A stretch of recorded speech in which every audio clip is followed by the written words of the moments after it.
এমন সুন্দর জীবন, এমন সুন্দর যৌবন, আহা শক্তির টাইমটা, জীবনের সক্ষমতার সময়। ছোটবেলা তো ভাইয়া দুর্বল, বৃদ্ধ বয়সটাও দুর্বল। তোমাদের অনেক কিশোর নওজোয়ান একজনের গায়েও চাদর নাই, কিন্তু মুরব্বী সবগুলোর গায়ে চাদর। দেখো চাকায়া, এই চাচারা তো আমার সব পরিচিত চাচা। অর্থ হইল এই বৃদ্ধের এই দুর্বলতা তাকে চাদর গায়ে দিতে বাধ্য করেছে। তার শরীরে শীতের অনুভূতিটা বেশি, ঠিক কিনা বলেন না কেন? কিন্তু তোমরা নওজোয়ান, তোমাদের অধিকাংশ কারো গায়ে চাদর নাই। তোমরা দেখো ভাইয়া, আমার গায়ে কোনো চাদরই নাই। তাইলে বুঝাইতে চাইলাম এই শক্তির সময় যৌবন। যুবক চাইলে পাহাড় কাইটা সমান করতে পারবে, যুবক চাইলে সাগর নদী মাটি দিয়ে ভরাট করে দিতে পারে। একটা এলাকার যুবক ছেলেরা যদি চায়, সবার হাতে হাতে মদের বোতল পৌঁছাই দিতে পারবে। একটা সমাজের ছেলেরা যদি চায়, সবার হাতে হাতে নামাজের মুসল্লাও তুলে দিতে পারবে। অতএব ছেলেরা, তোমরা যারা যুবক আয়োজন করছো, আমি তোমাদের উৎসাহ দেই, একটু আগাও, এখানে থাইমা যাইও না। একটা মাহফিল করছি, এক ফোটলা বিরিয়ানি খাওয়াই দিছি, খালাস না বন্ধু, একটু আগাও। তোমরা আবার বসো, যে কয়জনে মাহফিলের আয়োজন করছো তোমরা আবার বসো, যে আমরা কেমনে একটু ভালো হইতে পারি, একটু চরিত্রবান হইতে পারি, আমরা কেমনে নিজেরা নামাজ ধরতে পারি। একটু যদি হিম্মত করো যুবক, ইনশাআল্লাহ ভালো হবে। শনিবার দিন আমি আমার মাদ্রাসায়, এই শনিবারে সকাল 10টা থেকে বিকাল 4:30 পর্যন্ত, এইবারই প্রথমবার আমি আলাদা 16 বছর থেকে 30 বছরের নিচে যাদের বয়স, এই কিশোর যুবকদের জন্য আলাদা ইসলাহি মজলিসের আয়োজন করছিলাম। আমার শায়েখ আল্লামা মুফতি মুশতাকুর নবী সাহেব বয়ান করছেন, আল্লামা মুফতি আমজাদ হুসাইন সাহেব বয়ান করছেন, হযরত মাওলানা মুফতি ইউসুফ বিন ইকবাল বয়ান করছেন, আমাদের কুমিল্লা ক্যান্টনমেন্টের বড় একজন শিশু বিশেষজ্ঞ ডাক্তার মিজানুর রহমান, উনি বয়ান করছেন, আমি নিজে কিছু কথা বলছি। প্রায় 600 ছেলে এন্ট্রিভুক্ত আসছে, এখানে উপস্থিত হয়েছে 600। সন্দ্বীপে, চট্টগ্রামে আমরা প্রতি বছর সন্দ্বীপ যাই, সেখানে 4টা-5টা ছেলে ফজরের নামাজের জন্য, তারা বন্ধু, কলেজের ছেলে, 4-5 জন ছেলে মাত্র। ওরা একদিন সিদ্ধান্ত নিছিল, ওরা সবসময় ফজরের নামাজ পড়তো, তারা একদিন সিদ্ধান্ত নিছে যে ফজরের পরে তারা সন্দ্বীপ তো সাগরের পারে, তো সাগরের পারে হাঁটতো তারা। তো তারা একদিন সিদ্ধান্ত নিছিল আজ থেকে 1 বছর আগে, যে আমরা সকালবেলা না হাইটা চলো আমরা বন্ধুদেরকে ফজরের জন্য জাগাই, ফজরের ক্যাম্পেইন করি, ফজরের জন্য গণসংযোগ করি। এই 4-5 জন ছেলে উদ্যোগ নিয়ে শুরু করছে। ঠিক 1 বছরের মেহনতে এই গত নভেম্বর, 24 সালের নভেম্বরে আমি গেছি মাহফিলে, ওইখানে তারা আমার লিস্টেড, ফজরের পরে আমি তাদের জন্য আলাদা বয়ান করছি, তাদের আলাদা মাহফিল হয়েছে ফজরের পরে। মানে রাইতে আমি যেই প্যান্ডেলে ওয়াজ করছি, ওই প্যান্ডেলটা তারা সকালের জন্য আবার ভাড়া নিছে। বুঝেন না এই কথা? আমি ওখানে ছিলাম, আর ওখানে রাত্রে আসা যায় না, ওইটা সন্দ্বীপে স্পিডবোট দিয়ে আইতে যাইতে হয়, তো রাইতে আওয়ানোর সিস্টেম নাই, থাকতে হয়। এই জন্য ফজরের পরে আবার বয়ান করছি 1.5 ঘন্টা। তো ওরা, আমি বললাম এত ভোরে ছেলেরা আইবুনি, কয় হুজুর আসবেন ইনশাআল্লাহ, আপনি দেখেন। তারা আমারে দেখাইছে কাগজে কলমে লিস্টেড করা, প্রায় 4,500 ছেলে এখন ফজরের নামাজ জামাতে পড়ে। যুবক চাইলে কি না পারে, যুবক চাইলে ভাঙতে পারে, যুবক চাইলে গড়তে পারে, যুবক চাইলে বুলডোজার দিয়ে সমান করে লাইতে পারে, সমান করে ফেলতে পারে। আবার সেই ভাঙার উপরে যুবক চাইলে গড়তেও পারে। আল্লাহ তাআলা নওজোয়ানের শরীরে অসম্ভব হিম্মত দান করছে, অসম্ভব হিম্মত। এই জন্য বাপ, আমি যুবক যারা, তাদেরকে উৎসাহিত করলাম। মহান আল্লাহ পাক রব্বুল আলামিন আমাদেরকে বলছেন, আমি তোমাদের ইমানদার, ইমান নিলাম, আমি ইমান দিছি বান্দা। আমি গত বছর যখন তাবলীগের সফরে ছিলাম দিনাজপুর জেলায়, গত বছর আগস্ট মাসে 72 বছর বয়স্ক একজন হিন্দু লোককে কালেমার দাওয়াত দিছিলাম। ওনার 2 ছেলে মুসলমান, উনারে আমি 2.5 ঘন্টা কালেমার দাওয়াত দিছি। আমরা 3 জন আলেম মিলে কত অনুনয় বিনয় করছি, কাকুতি মিনতি করছি, কাঁদছি, চোখের পানি ফেলছি। একটা বার চাচা কালেমা পড়েন, আপনার ছেলে মুসলমান, ছেলের বউ মুসলমান, আপনার নাতি নাতনি সব মুসলমান, আপনি এখনো বসে আছেন কেন? আহা, এই 72 বছর হয়ে গেছে। বুড়া মিয়া কয় আমি ওটা বলবো না, বলে নাই। আমি আমার সাথীদের কাছে, আমার 26 জন সাথী নিয়ে চিল্লায় গেছি, 16 জন আলেম, এক চিল্লা সফরে 950 মানুষ আল্লাহর রাস্তায় বের হয়েছে চিল্লার জন্য। আলহামদুলিল্লাহ, আল্লাহই করাইছে। তো বলতেছিলাম, আমি সাথীদের কাছে এসে বলছিলাম যে দেখেন 72 বছর বয়স হয়ে গেছে, এক আল্লাহর বান্দা, তার জবান দিয়া কোনোদিন তার মালিকের নামটা বের হয়। আমারে আপনারে আল্লাহ তাআলা কত বড় তৌফিক দিছে যে আমরা কত হাজারবার, লক্ষবার কালেমা লা ইলাহা ইল্লাল্লাহ মুহাম্মাদুর রাসূলুল্লাহ এটা যে আমরা পড়তে পারি, পড়তে পারছি, এই সৌভাগ্যের কৃতজ্ঞতা কি? এটা যদি আল্লাহ আমগো জবান দিয়ে কোনোদিন না বলাইতো। কথা বলে না বাপ, এই ছেলেরা মিয়া, এই আব্বাস, যারা নামাজ পড়ো না, আরে না ফরমান, তুই যদি হিন্দুর ঘরে জন্ম নিতে, তুই যদি ইহুদির ঘরে জন্ম নিতে, তুই যদি খ্রিস্টানের ঘরে জন্ম নিতি, বেটা কি হতো জীবন যদি কোনোদিন কালেমার আহ্বান না শুনতা? তুমি তো মুসলমানের ঘরে জন্ম নিয়া এভাবে ইমানকে ফেলে দিলা, মুসলমানের ঘরে জন্ম নিয়ে এভাবে নামাজকে প্রত্যাখ্যান করলা। ছি ছি ছি ছি, তোমারে দেখে তো হিন্দুও হাসবে, তোমারে দেখে তো ইহুদিও হাসবে, তোমারে দেখে তো খ্রিস্টানও হাসবে, যে দেখছো হয় নাকি শ্রেষ্ঠ জাতি, ওদের ধর্ম নাকি শ্রেষ্ঠ ধর্ম, ওদের ধর্ম কোরআন নাকি শ্রেষ্ঠ কিতাব, ওদের শ্রেষ্ঠ ধর্ম ওদেরই পছন্দ হয় না, ওদের শ্রেষ্ঠ কিতাব ওরাই পড়তে পারে না। তো এটা কিসের শ্রেষ্ঠ? কথা বলেন না। তাহলে আমি তো আমার ধর্মের অপমান। কথা বলেন না, আমি আমার ধর্মের অপমান না, আমি আমার কোরআনের অপমান। এজন্য তোমরা যারা বেনামাজি ছেলে, তোমরা ধর্মের অপমান। তোমাদের যাদের চুল বেঈমানের মতো, তোমরা মুসলমান ধর্মের অপমান। তোমাদের কারণে আমার ধর্ম লজ্জিত, তোমাদের কারণে ধর্ম বেইজ্জতি হয়েছে। তোমরা ইসলামকে অপমানিত করলা, আল্লাহকে অপমানিত করলা, আমার নবীর শ্রেষ্ঠতম 23 বছরের আদর্শকে তোমরা অপমানিত করলা। এই অপমানের বিচার আল্লাহ করবে, মনে রাখো, ছেড়ে দিবে না বাপ। আল্লাহ কোরআনে বলছে, বান্দা আমি 1 সেকেন্ড ছাড়বো না, আমি হিসাব নিব। তুমি আমারে কি মনে করছো বান্দা? বা দুগা খাওয়াইছি দেখিয়া তুমি মনে করছো আমি মাতি না? হ্যাঁ, কিটা মনে করছো? এ পেশাব পায়খানার ভাত তুমি মনে করছো আমি কিছুই বলবো না, কিছুই বলবো না।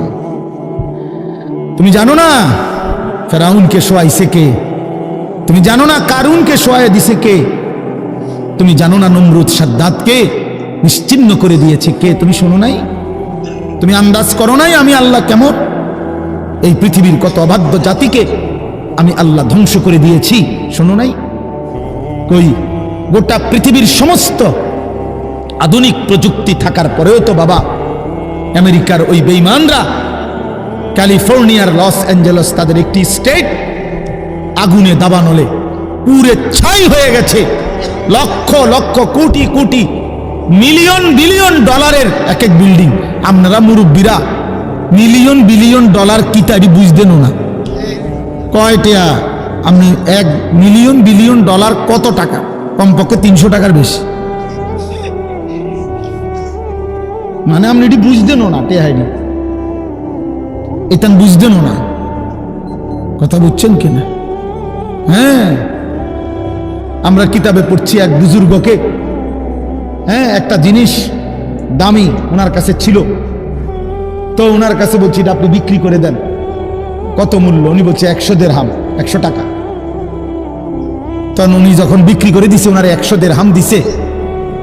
তো অন্য কেউ ওনারে পরে বলছে, হায় হায় জনাব, আপনি তো বহুত বড় ঠকছেন, মাত্র 100 টাকা দাম চাইলেন, এটার দাম তো আরো অনেক। তো উনি বলছেন, আল্লাহর কসম 100 টাকার উপরে, 100 দিরহামের উপরে কোনো সংখ্যা আছে? আমার তো এটা জানা নেই। আমার তো এর উপরে কিছু জানা নাই। আমার মেজো বোনের বিয়ে যখন হয়েছিল, মেজো বোন, আমি তখন প্রাইমারি শেষ করে মাদ্রাসায় ভর্তি হয়েছি। এই সময় আমার বোনের বিয়ে হয়েছে। তো বোন জামাই যখন ওই আগে ছোটবেলায় বিয়ের দিন বোন জামাই যখন আসছে, তখন শরবত খাওয়াইছি যে গেইটে নাকি, তখন কিছু টাকা দিতে হয় না, যে শরবত খাওয়ায় তারে। তো আমারে 100টা টাকা দিছে উনি প্রথম। তো এগুলা নাকি ওনার কাছে আরো টাকা ছিল, তো এগুলোকে ওই আর একটু সাফাসাফি করলে আরো দেয়, আরো কিছু দেয়, না মানলে আরো দেয়, এমনি এমনি নিয়ম ছিল। আমার 100 টাকা দিছে, আর এটা দেখে আমি একটা দৌড়ে আইয়া লাইছি। আমার পুরো মনে আছে, একটা কসম আমার পুরো এখনো মনে হইলো আর এই কথাটা। আমার একবারে আমার ভাই, চাচাতো ভাইটাই বা অন্যরা এত দমকাইছে, বেউকুফ, 100 টাকা লইয়া দৌড় দিয়ে আইয়া লাইছ। আমি বলছি আমি তো আসলে এর চাইতে বেশি টাকা জীবনে আর দেখি নেই। তো বলতে চাইলাম, হাজার হাজার কোটি কোটি মিলিয়ন ডলারের এই বাড়ি ভবন, এগুলো পৃথিবীর সর্বাধুনিক প্রযুক্তি দিয়ে, অত্যাধুনিক প্রযুক্তি থাকা সত্ত্বেও, আধুনিক সরঞ্জামাদি থাকার পরেও বাপ আল্লাহর দেওয়া আযাবে আগুনে যখন জ্বলছে, এই কয়দিন হইল কোনো বেঈমানে 1 সেকেন্ডের জন্য আগুন নিভাইতে পারেনি। 14,000 ফায়ার সার্ভিস কর্মী একসাথে আপনার পানি দিছে, আরো বাড়ে, আগুন আরো বাড়ছে। তার মানে বোঝা গেল বাবা, পৃথিবীর কারো শক্তি মূলত কোনো শক্তি না, আল্লাহর শক্তির সামনে, আল্লাহর ফায়সালার সামনে। আল্লাহ যদি ভালো রাখে তাইলেই ভালো থাকা। হ্যাঁ, আপনার টাকা তো আছে 1000 কোটি টাকা, কিন্তু আপনার ফেডে অসুখ, আপনি টেহা দিয়ে কিনবেন। আপনার টাকা তো আছে লক্ষ কোটি টাকা, কিন্তু আপনার তো ডায়াবেটিস, আপনি কিনবেন টাকা দিয়ে কি করবেন? আপনি 7 রাজার ধন হইলেও কি লাভ হবে আপনার? এই জন্য আমি অনুরোধ করছি, আমরা মোমেন, আল্লাহ আমাদেরকে বলছে এটাই কথা, সকলেই আল্লাহর কথা শুনবে এটা জরুরি না, এবং সবার সৌভাগ্য হবে এটাও জরুরি না। আসমানের ফয়সালা, আল্লাহ তাআলার ফয়সালা। আল্লাহর কথা বলতে পারা এটাও সৌভাগ্য, শুনতে পারা এটাও সৌভাগ্য, ইন্তেজাম করতে পারা এটাও সৌভাগ্য। যালিকা ফাদলুল্লাহি ইউতিহি মান ইয়াশা। আল্লাহ তাআলা বলছেন এটা আল্লাহ তাআলার ফজল, অনুগ্রহ, দয়া। তিনি যাকে ইচ্ছে করেন দিয়ে থাকেন, তিনি যাকে ইচ্ছে। হযরতে বেলাল রাদিয়াল্লাহু তাআলা ওনার বাড়ি মক্কা মদিনা না, অনেক দূরে, কিন্তু উনি মুসলমান হয়েছেন, সাহাবী হয়েছেন। হযরতে হুযাইফা নবীজির সাহাবী, ওনার বাড়ি মক্কা মদিনা না, ইয়ামান, উনি মুসলমান হয়েছেন, সাহাবী হয়েছে। হযরতে সালমান, ওনার বাড়ি মক্কা মদিনা না, ওনার বাড়ি ইরান, পারস্য। তো উনি সেখান থেকে আল্লাহ আনাইছে, উনি কালেমাওয়ালা হয়েছে। হযরত আবু হুরায়রা রাদিয়াল্লাহু তাআলা, বিখ্যাত সাহাবী, সবাই নাম জানে। আবু হুরায়রার নাম সবাই জানেন না? উনিও কিন্তু মক্কা মদিনার মানুষ না, উনি দাউস গোত্র, এটা অনেক দূরের, কিন্তু সেখান থেকে আল্লাহ ওনাকে আনাইয়া মুসলমান হয়েছেন, সাহাবী হয়েছেন। কিন্তু আবু জেহেল বাড়ির কাছে, আল্লাহর ঘর কাবার সবচেয়ে কাছে, সর্বপ্রথম বাড়ি যার কাবা ঘরের পরে আবু জেহেলের ঘর। জানেন এটা? আবু জাহেলের ঘরের আগে কারো ঘর নেই, কারো ঘর ছিল না, নবীজির ঘরও আরো পিছনে ছিল, সবার ঘর পিছনে। কাবা ঘরের সবচেয়ে নিকটতম প্রতিবেশী ছিল আবু জাহেল। তো কি হয়েছে? কিন্তু বদনসিব, আবুল আহাব কাছে ছিল, বঞ্চিত। এই জন্য এটা আসমানের ফয়সালা। এত কাছে থেকে বঞ্চিত হলো কেন? এত দূরের থেকে আসলো কেন? বুঝছেন না হিসাবটা? তাহলে মূলত ফয়সালাটা কার? ইউতিহি মান ইয়াশা। আল্লাহ বলছেন আমার অনুগ্রহ, আমার দয়া, আমি যাকে ইচ্ছে করি দিয়ে থাকি, আমি যাকে ইচ্ছে করি দিয়ে থাকি। এই জন্য বললাম আর কি, আমি সবাই শুনতে পারবে, শুনবে, এটা জরুরি না। আল্লাহ যাকে পছন্দ করে, ইচ্ছে করে, তাকে আল্লাহ তাআলা দ্বীনের বুঝ দান করে। হাদিসের মধ্যে আছে, মাইয়ুরিদিল্লাহু বিহি খায়রান ইউফাক্কিহু ফিদ্দীন। আল্লাহ যার ভালো চান, কল্যাণ করতে চান, তাকেই আল্লাহ তাআলা দ্বীনের বুঝ দান করে, দ্বীনের বুঝ দান করে। নবীজি বলেন, ইজা আরাদাল্লাহু বিআবদিন খায়রান ইস্তা'মালাহু। আল্লাহ যখন তার কোনো বান্দার ব্যাপারে ভালোর ফয়সালা করে, তো আল্লাহ তাআলা তাকে কাজে লাগান। সাহাবীরা জিজ্ঞেস করছে, কিভাবে কাজে লাগায়? কাইফা ইস্তা'মিলুহু, হে আল্লাহ রাসূল, আল্লাহ তাকে কাজে লাগান কিভাবে? তো নবীজি বলেন, ইউওয়াফিকুহু লিআমালিন ক্বাবলাল মাউত। আল্লাহ যাকে ভালো চান, তাকে মৃত্যুর আগে আগে নেক আমল করার তৌফিক দান করেন। এটাই তার কাজে লাগাইছে, যে ঠিক আছে, তোমারই দিয়ে আমি আমার সিজদা দেওয়াবো, তোমারই দিয়ে আমি আমার ঘরের খেদমত নেব, তোমারই দিয়ে আমি আমার কোরআনের খেদমত নেব। আল্লাহ তাকে আমলের তৌফিক দিয়ে থাকেন। তাইলে এই জন্য বললাম, এটা সব সময় মনে রাখবে, আল্লাহর দেওয়া তৌফিক ছাড়া বান্দা নামাজ পড়তে পারে না। বাত আল্লাহ সবাইকে খাওয়ায়, সেজদা আল্লাহ সবাইকে দিয়ে দেওয়ায় না। দুনিয়ার প্রয়োজন আল্লাহ সকলের প্রয়োজন পূরণ করে। জন্তু, জানোয়ার, কুকুর, বিড়াল, সাপ, বিচ্ছু, কাফের, মুশরিক, বেঈমান, নাস্তিক, মুরতাদ, এদের সকলের দুনিয়াবি প্রয়োজন আল্লাহ পূরণ করে। এই খানা পিনা, পেশাব পায়খানা, হ্যাঁ, জরুরত, এগুলো তো আল্লাহ তাআলা জন্তু জানোয়ারেরও পূরণ করে। কিন্তু সেজদা, আল্লাহর গোলামি, আল্লাহর ইবাদত সবাইকে দিয়ে আল্লাহ করায় না। আল্লাহ যাকে পছন্দ করে, ইচ্ছে করে, তাকে আল্লাহ তাআলা তার দ্বীনের জন্য কাজে লাগায়, আল্লাহর ইবাদতের তৌফিক দান করে। এই জন্য এটা সবসময় মনে রাখতে হবে।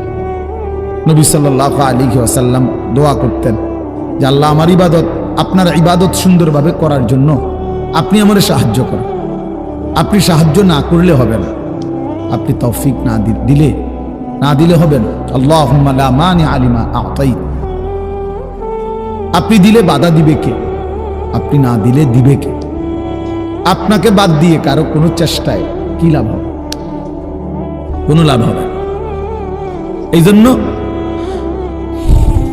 এটা অনেক বড় ইহসান, আল্লাহ তাআলার দয়া। আল্লাহ যাকে পছন্দ করে, ইচ্ছে করে, দয়া করেন, আল্লাহর ইচ্ছা হয়, আল্লাহ তাকে কোরআন পড়তে দেয়, দ্বীন মানতে দেয়, আল্লাহকে সিজদা করতে দেয়। আর এমনি বাকিদেরকে আল্লাহ খাওয়ায়, পড়ায়। এটা একটা কমন ব্যাপার। আল্লাহ তাআলা বলছেন, আমি অনুগত অবাধ্য সবাইকেই খাওয়াই। কাফের, মুশরিক, বেঈমান, কারো রিজিক দুনিয়াবি আমি আটকাই না। এই জন্য আল্লাহ তাআলা ফেরাউনকেও রিজিক দিছে, মুসা নবীকেও রিজিক দিছে না? নমরুদকেও রিজিক দিছে, ইব্রাহিম আলাইহিস সালামকেও রিজিক দিছে। আল্লাহ তাআলা আবু জেহেল, আবু লাহাবকেও রিজিক দিছে, নবী সাল্লাল্লাহু আলাইহি ওয়াসাল্লামকেও রিজিক দিছে। তাহলে দুনিয়ার প্রয়োজন সকলের পূরণ করছে, সকলের। কিন্তু আখিরাত সমান না, আখিরাত ভিন্ন। আখিরাত শুধুই ইমানদারের। পরকালের সুখ, শান্তি, নিয়ামত শুধুই ইমানদারের, শুধুই সেজদাওয়ালার। কোরআন শরীফে আছে, আল্লাহ তাআলা বলবে, কুলু ওয়াশরাবু হানিআম বিমা কুনতুম তা'মালুন। আমার বান্দা, বিগত জীবন দুনিয়াতে যে আমল করছো, তার বিনিময়ে আজকে জান্নাতে খাও, পান করো, ওগুলোর বিনিময়ে। কুলু ওয়াশরাবু হানিআম বিমা আসলাফতুম ফিল আইয়ামিল খালিয়া। আল্লাহ বলেন, জান্নাতীকে বলবে, বান্দা নিশ্চিন্তে আরামসে দুনিয়ার জীবন যে তুমি নেক আমল করেছো, তার বিনিময়ে আজকে আরামসে, নিশ্চিন্তে, নির্বিঘ্নে আমার জান্নাতে খাও এবং পান করো। জাযাআম বিমা কানু ইয়ামালুন। আল্লাহ তাআলা বলেন, জান্নাতের এই নিয়ামত বান্দা তোমাকে দিলাম কিসের বিনিময়ে? জাযাআম বিমা কানু ইয়ামালুন। ওই যে দুনিয়ায় আমল করেছিলে তার বিনিময়। এ তোমার সেজদার বিনিময়, এ তোমার রুকুর বিনিময়, এটা তোমার জিকিরের বিনিময়, আমার গোলামের বিনিময়, আমার বন্দিগির বিনিময়। এই জন্য আখিরাত শুধুই মুমিনের জন্য, পরকাল শুধুই ইমানদারের জন্য। এই জন্য আল্লাহ তাআলার তৌফিক ছাড়া বান্দা আমল করতে পারে না, নামাজ পড়তে পারে না, সেজদা দিতে পারে না। কত ছেলে দেখেন না, চোখের সামনে এক ওয়াক্ত নামাজ পড়ে না, জানেও না সে মানুষের বাচ্চা নাকি জানোয়ার, এটাও জানে না। হাইওয়ান কিনা না মানুষ বলতে পারে না। কে পাঠাইলো, কেন পাঠাইলো, কে সৃষ্টি করলো, কেন সৃষ্টি করলো, কি জন্য আসলো, কিচ্ছু জানে না, কিছুই জানে না। লক্ষ্য উদ্দেশ্যহীন, গন্তব্যহীন এক পাগল, মাতাল, ছাগল, যা মন চায় তাই করে, যা মন চায়। এটা জিন্দিগি আর কি। এ তো লক্ষ্য উদ্দেশ্যহীন জীবন, জন্তু জানোয়ারের জীবন। মুসলমান তো তাকে বলে যার সুনির্দিষ্ট গন্তব্য জানা আছে। ইমানদারের গন্তব্য জানা আছে যে আমার গন্তব্য কোথায়, আমার এটা হায়াত, এরপরে আমার মৃত্যু, কবর, এরপরে আমার হাসরের মাঠ, এরপরে আমার মিজান হিসাব, এরপরে আমার ফুলসেরাত, এরপরে আমার জান্নাত। আমার টার্গেট জানা আছে, আমার গন্তব্য জানা আছে। আমি থামবো সেদিন, জান্নাতে যাব যেদিন। আমার টেনশন দূর হবে সেদিন, আমি জান্নাতে ঢুকবো যেদিন। وقالوا الحمد لله الذي اذهب عنا الحزن। কোরআনুল কারীমের মধ্যে আছে, আল্লাহ তাআলা বলেন জান্নাতি বান্দা জান্নাতে ঢুকে বলবে, আল্লাহ আপনার প্রশংসা করছি, আজকেই আমার চিন্তা পেরেশানি জীবনের তরে শেষ হলো। আজ আমি জান্নাতে ঢুকলাম, এবার আমি নিশ্চিন্ত হলাম, নিশ্চিন্ত হলাম, আর কোনোদিন এই জান্নাত থেকে বের হতে হবে না। আল্লাহ তাআলা বলছেন আর কখনোই এখান থেকে বের হইতে হবে না। খালিদিনা ফিহা আবাদা, চিরস্থায়ী। চলেন বাপ, এই জন্য বললাম নিজেদের ছেলে, নিজেদের মেয়ে, নিজেরাও ইনসাফের সাথে ভাইবেন যে আপনি আখিরাত চিনেন কিনা। আপনার ছেলে মেয়েগুলো যেই জীবন পরিচালনা করতেছে, এতে কি মনে হয়, এতটুকু আন্দাজ করা উচিত যে আমার ছেলে আসলে আখিরাত চিনে কিনা, আমার ছেলের সামনে কোনো গন্তব্য আছে কিনা, নাকি এই মোবাইল, নারী, ছবি, জিনা, ব্যভিচার, মদ, জুয়া, নাচ, গান, উলঙ্গ দৃশ্য, হালাল হারামের কোনো বাজ বিচার নাই, পাক নাফাকের কোনো বাজ বিচার নাই, লজ্জা শরম হায়া কিচ্ছু নাই, যখন যা যা মন চায় খাইতেছে, হ্যাঁ, যা মন চায় তাই করতেছে। তো এই খামখেয়ালি জীবন, যখন যা মন চায় তাই, হালাল হারাম, জায়েজ না জায়েজের জীবন, যার পার্থক্য নাই, আল্লাহ তাআলা কোরআনে বলছে তার উদাহরণ হলো ফামাসালুহু কামাসালিল কালব, কুত্তার মতো। হ্যাঁ, এটা কোরআন শরীফের আয়াত। ওই জীবন কুত্তার জীবন, কুকুরের জীবন। এজন্য আমি সবসময় এটা বুঝি, বেনামাজির জিন্দেগি কুত্তার জিন্দেগি। এই ফজরের নামাজ না পড়ে যে জানোয়ারগুলো ঘুমায় থাকে, এগুলা কুকুরের জিন্দেগি। খালাস। এই সুদখোরগুলো যে জিন্দেগি কাটায়, এগুলো কুকুরের জিন্দেগি। এই হারামখোরগুলো যে জীবন কাটায়, এটা জানোয়ারের জীবন। কোরআন শরীফের আয়াত এটা।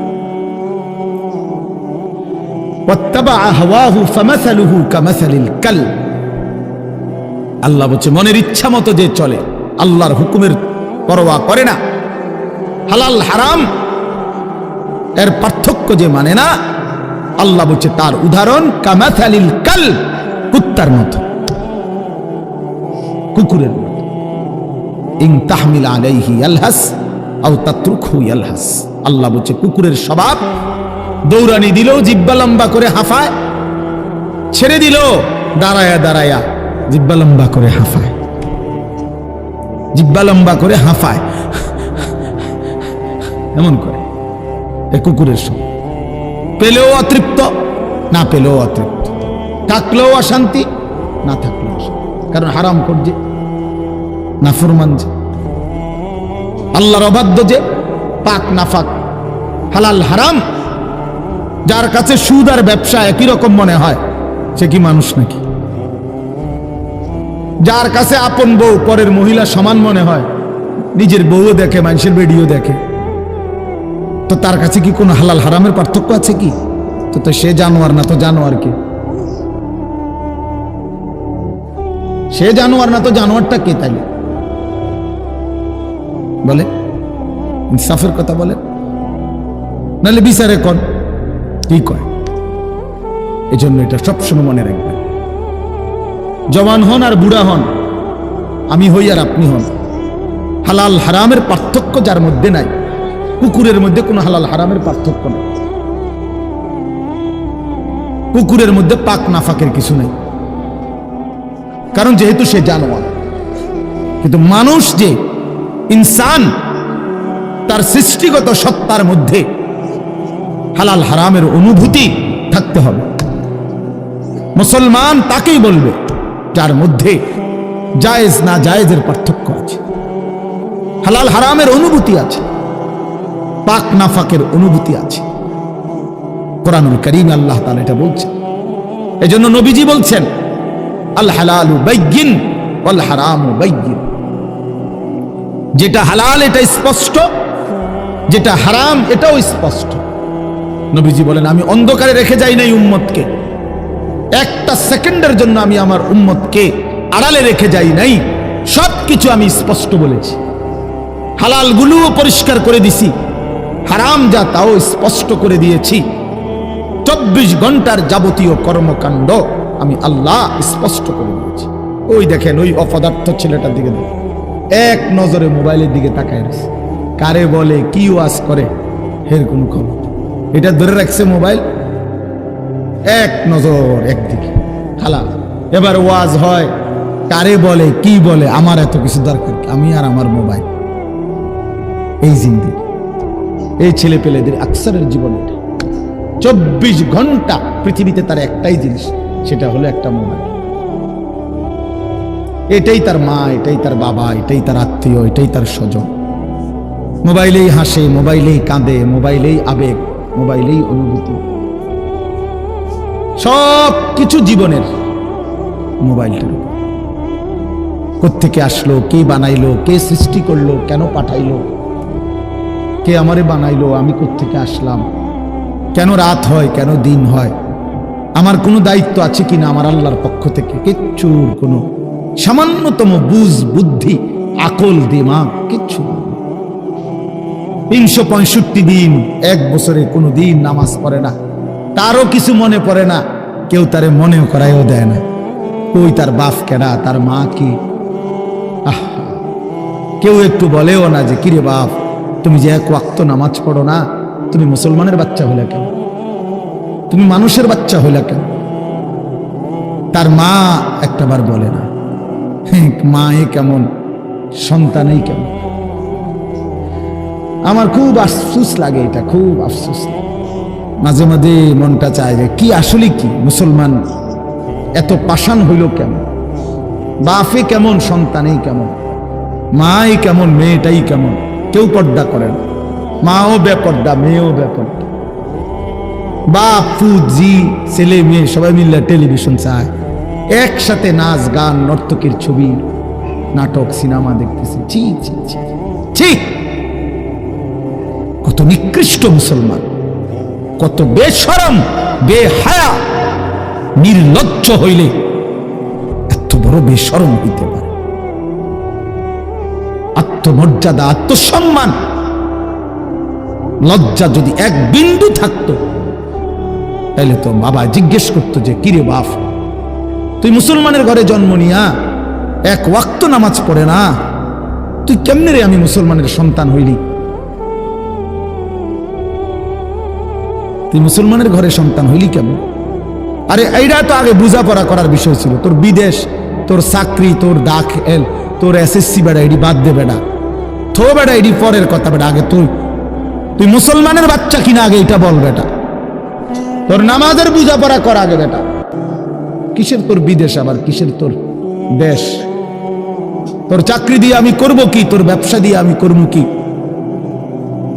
তোর উপার্জন খাইয়া আমি করবো কি বেটা, তুই তো হারাম কর, তো নাফরমান। এতটুকু যদি বিবেক বাবার না থাকে, সেটা কেমন বাপ, এ কেমন অভিভাবক, এ কেমন মুসলমান মা বাবা যাদের হৃদয়ে এই কথা আসলো না? আপনার তো উচিত ছিল আগে এই বোঝাপড়া করা, আগে ছেলের সাথেই বোঝাপড়া করেন। তুই মুসলমানের বাচ্চা কিনা আগে এটা বল। মুসলমানের বাচ্চা 16 বছরে এক ওয়াক্ত নামাজ ছাড়া থাকে কেন? কথা বলেন, ইনসাফ কি বলে? ইনসাফের কথা বলেন, বিচারের কথা বলেন। ছেলেগুলোকে আপনারা এভাবে ছেড়ে দিলেন, আর তোমরা ছেলেরাও বাবা এভাবে নষ্ট হয়ে গেল। অনাদরে, অবহেলায় এমন সুন্দর জীবন, এমন সুন্দর যৌবন, শরীর, স্বাস্থ্য সব শেষ করে দিলাম।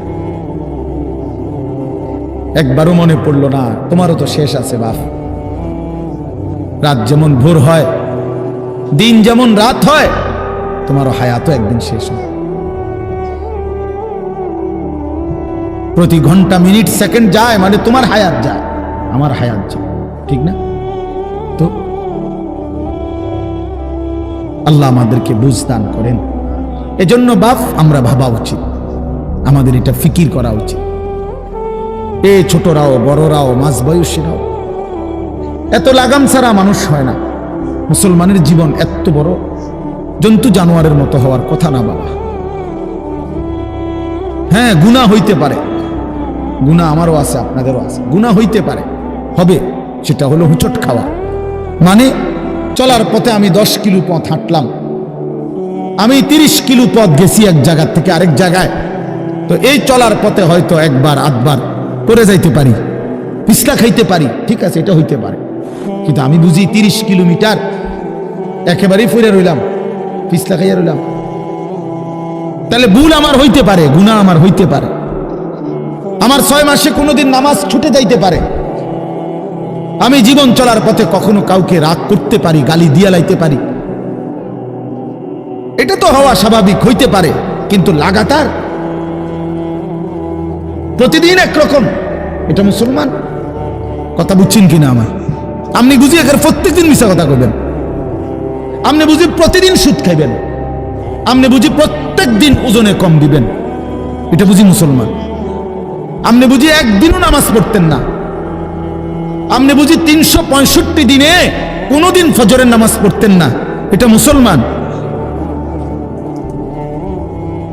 তো এটা তো হুচট খাওয়া না, এটা তো গাদ্দার, এটা তো ইচ্ছা করে ঠান্ডা মাথায় ধীরে সুস্থে ভেবে চিনতে আল্লাহর সাথে গাদ্দারি করতেছে, আল্লাহরে বুড়া আঙ্গুল দেখাইতেছে যে দেখো কইলা কেন সেজদা দিতাম না, চাই কিতা করতাম। আল্লাহ বলবে অসুবিধা নাই বান্দা, বাতে না খাও, আর তো বেশি কিছু না, দুগা খানাই তো খাও আর ঘুম যাও, খানা তো কুত্তাও খায়। তবে মনে রাখো কবরে আইসো, একটা লাথি দাও আমু ফেরেশতারে দিয়া, একটা লাথি, এক লাথিতে বুঝবা আমার নাফরমানির শাস্তি কি। কাল্লা সাউফা তা'লামুন সুম্মা কাল্লা সাউফা তা'লামুন। আল্লাহ বলে বান্দা কবরে আইসো, আমি বুঝায় দেব আমার নাফরমানির শাস্তিটা কি।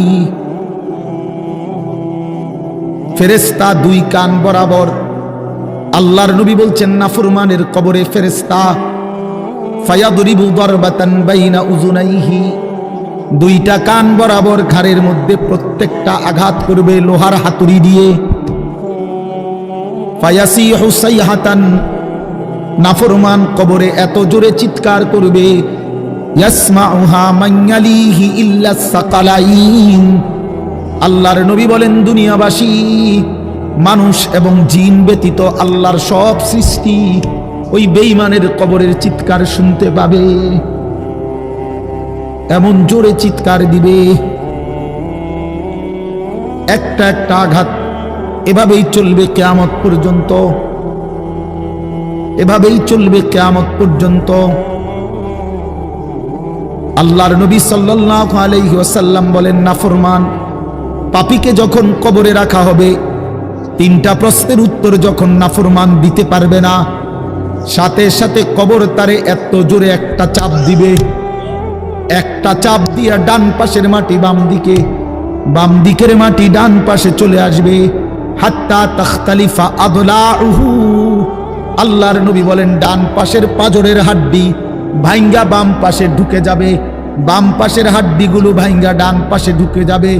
নবীজি দেখায়া দিছে হাত্তা তাখতালিফা আদলাউহু, এইভাবে দুই আঙ্গুল একটা যেমন আরেকটার মধ্যে ঢুকে যায়, আল্লাহর নবী বলেন এভাবে পাজরের হাড্ডি একটা আরেকটার মধ্যে ঢুকে যাবে। কি বাপ মনে করছো তোমারে এমনে এমনে ছেড়ে দিব? কি মনে করছো যার ভাত খাইলা তার বুঝি হিসাব দিতে হবে না? কি মনে করছো মুফত এটা? হ্যাঁ, কার পানি পান করেছো, কার ভাত খেয়েছো, কার আসমান, কার জমিন, কার চন্দ্র, কার সূর্য ব্যবহার করেছো বান্দা? কার এটা? তোমার আব্বার। শরীরটা তোমার বাপের নি, চোখ নাক কান তো তোমার আল্লাহর। আলাম নাজআল লাহু আইনাইন ওয়া লিসানান ওয়া শাফাতাইন। আল্লাহ বলে বলো না বান্দা আমি কি দুইটা চোখ দেই নাই? ওহ বাবা কথা কই না। আমি কি জিহ্বাটা দেই নাই? আমি কি দুইটা ঠোঁট দেই নাই? তো উত্তরে কি বলবেন যে না দেন নাই? কি বলবেন? কথা বলেন। এই কথা বলার হিম্মত আছে কারো যে আল্লাহ আপনি চোখ দেন নাই, আপনি ঠোঁট দেন নাই? কারো সাহস আছে কিনা এটা বলার? তাইলে আল্লাহই তো দিয়েছেন। আলাম নুসিহ জিসমাকা, হাদিসে আছে নবীজি বলেন আল্লাহ জিজ্ঞেস করবে হাসরের মাঠে, বান্দা বলো না আমি কি তোমার শরীরটা সুস্থ রাখি নাই? ওয়া নুরভিকা মিনাল মা, আমি কি প্রতিবার তৃষ্ণার্ত অবস্থায় তোমারে আমি আল্লাহই তো আমি কি পানি পান করাই নাই? আমি তো পানি পান করিয়েছিলাম, আমি তো তৃষ্ণা নিবারণ করেছিলাম, আমি তো ক্ষুধার চাহিদা পূরণ করেছিলাম, আমি তো কায়নাতের সূর্য চন্দ্র আলো বাতাস দিয়েছিলাম। ওয়াজআলনা নাওমাকুম সুবাতা, আল্লাহ বলে সারাদিনের ক্লান্তি দূর করার জন্য রাত্রি গভীরের ঘুম আমি আল্লাহই তো বানিয়েছি। ওয়াজআলনাল লাইলা লিবাসা, অন্ধকার কালো চাদর দিয়ে ঢেকে পৃথিবীটাকে অন্ধকারাচ্ছন্ন করে দিয়েছি আমি আল্লাহই তোমার ঘুমের উপযুক্ত পরিবেশের জন্য। আবার দিনের বেলা আলোকিত করে দিয়েছি তোমার উপার্জনের সুবিধার জন্যে। রাতে তুমি ঘুমাইবা এই জন্য অন্ধকার করে দিয়েছি, দিনে তুমি রোজগার করবা এই জন্য আলোকিত করে দিয়েছি। সুবহানাল্লাহ। ওয়াজআলনান নাহারা মাআশা, উপার্জনের জন্য দিন বানিয়েছি, ঘুমাইবার জন্য রাত বানিয়েছি। ওয়াজআলনা সিরাজান ওয়াহাজা, একটা উজ্জ্বল সূর্য আমি আল্লাহই বানিয়েছি। ওয়ানজালনা মিনাল মুসিরাতি মাআন সাজ্জাজা, জমাট বাঁধা মেঘ থেকে আমি আল্লাহ অঝোর ধারায় বৃষ্টি নামিয়েছি। এই জমিনটাকে সিক্ত নরম করেছি, ছোট্ট ছোট্ট ছিদ্র বানিয়েছি। তোমার অনাদরে ফেলে দেওয়া দানা আমি আল্লাহই কুদরতি স্বয়ংক্রিয় মেশিন দিয়ে আমি আল্লাহই জমিনের নিচে আমি নিয়ে এসেছি। কয়দিন পরে আবার আমি আল্লাহই সেই ছোট্ট দানা থেকে নতুন গাছ বের করে দিয়েছি। লিনুখরিজা বিহি হাব্বান ওয়া নাবাতা, তাহলে রিজিকের ব্যবস্থা আমি করলাম, ঘুমের ব্যবস্থা আমি করলাম, উপার্জনের পরিবেশ আমি করে দিলাম, শরীর স্বাস্থ্য জীবন যৌবন আমি দিলাম। আমি কেন সেজদা পেলাম না? আল্লাহ যদি বলে বান্দা আমি কি অপরাধ করলাম, আমি তোমার এত কিছু দিয়ে আমি কি অন্যায়টা করলাম যেই অপরাধের কারণে তুমি আমারে সেজদা দিলা না? কি বলবা যুবক? নাফরমান যুবক কি বলবা? অসভ্য যুবক যে নামাজ পড়ো না, হায়ওয়ান তুমি কি বলবা? তুমি মানুষ না জানোয়ার? বেনামাজি তুই মানুষ না জানোয়ার? বল, মানুষ না জানোয়ার বল বেটা। অনেক বেহায়া এখনো হাসে এইখানে, এত বড় অসভ্য বেহায়া, এই বেহায়া এখনো হাসে। চিন্তা করছো নি? হ্যাঁ, এত বড়, এত নির্লজ্জ, এত বড় অসভ্য যে এখনো হাসে। অর্থ হইল আমারই কয়, বুঝেন নাই? বুঝতেছে সে আমারই কয়। আমার মনে হয় কুকুরে কইলে কুকুর মাথা নামাইলে নেই। আহা, আমাদের সন্তানদের হালাত কত নাজুক, চিন্তা করে দেখে। মুসলিম সমাজে বসবাস করে, বাপ মুসলমান, মা মুসলমান, চারিদিকে মসজিদ, চারিদিকে মাদ্রাসা, কত দাড়িওয়ালা, টুপিওয়ালা, পাঞ্জাবিওয়ালা, প্রতিদিন মসজিদের মিনারা থেকে উচ্চ কণ্ঠে মাইকের হর্ন দিয়ে আজান হইতেছে। এত বেশি মাইক, হর্ন, মসজিদ, মাদ্রাসার পরিবেশের মাঝখানে থাইকাও এটা কত বড় গাদ্দার, কত বড় গাদ্দারা নাফরমান। এত সুন্দর চারদিকে মসজিদ, মাদ্রাসা, আলেম ওলামা, দাড়ি, টুপি, মাদ্রাসার পরিবেশের ভেতরে থাইকাও জানোয়ারে একটা সেজদা দেয় না। কত বড় নিকৃষ্ট জানোয়ার, চিন্তা করছে। এই বাপ, এমন সন্তান পাইলা কবরে যাই আফসোস ছাড়ার কিচ্ছু নেই। আজকে যদি এই আফ্রিকার জঙ্গলে থাকতো তাহলে হয়তো যে বাবা এত বড় আফ্রিকার জঙ্গলে ছিলাম যেখানে কোনো দিন কোনো আজান হয় নাই, যেখানে কোনো মসজিদ দেখি নাই, মাদ্রাসা দেখি নাই, আল্লাহ চিনব কোত্থেকে? আমি তো আফ্রিকার জঙ্গলের ভিতরে থাকতাম।